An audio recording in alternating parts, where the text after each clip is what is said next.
Vi skal nok vise jer målene lidt senere her.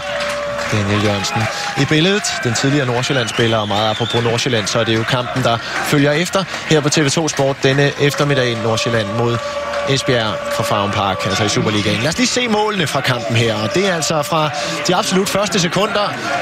Og det er klodset, og det er lidt uheldigt, det der sker for Daniel Jørgensen her. Straffesparket i orden. Hans og Valentino Leje med sit andet sæsonmål, og altså Vejle i front. Dårlig start for Frederik Vang Larsen, og for Næstved sikkert sat ind af Valentino Leje, den centrale midtbanemand hos Vejle. Og drømmestart selvfølgelig for dem. Og her udligningen. Dødbold.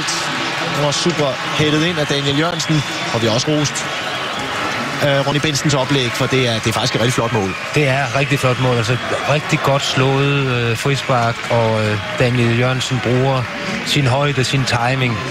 Det er meget, meget svært. Vi kan jo næsten ikke klandre Vejles forsvar, fordi det er meget svært at nå op til Daniel Jørgensen i den situation. Så flot mål. Og vi jagter reaktioner ned fra vores reporter Anders Masanik. Og vi jagter blandt andet Daniel Jørgensen, som vi må sige var dagens helt store hovedperson. Jeg husker også en vanvittig forsvarsaktion, som han havde held med på en sådan friløber fra Andreas Albers.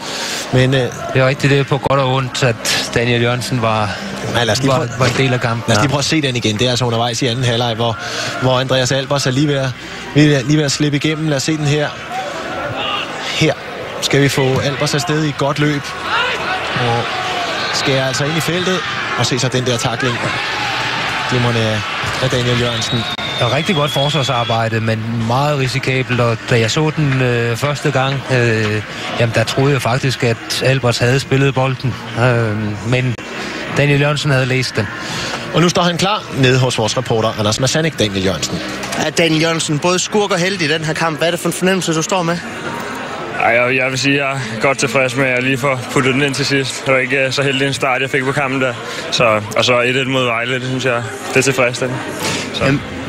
Det I trækker lidt tilbage her til sidst. Er I tilfreds med det ene point? Jeg synes, vi er godt tilfredse. Du kan se på tabellen.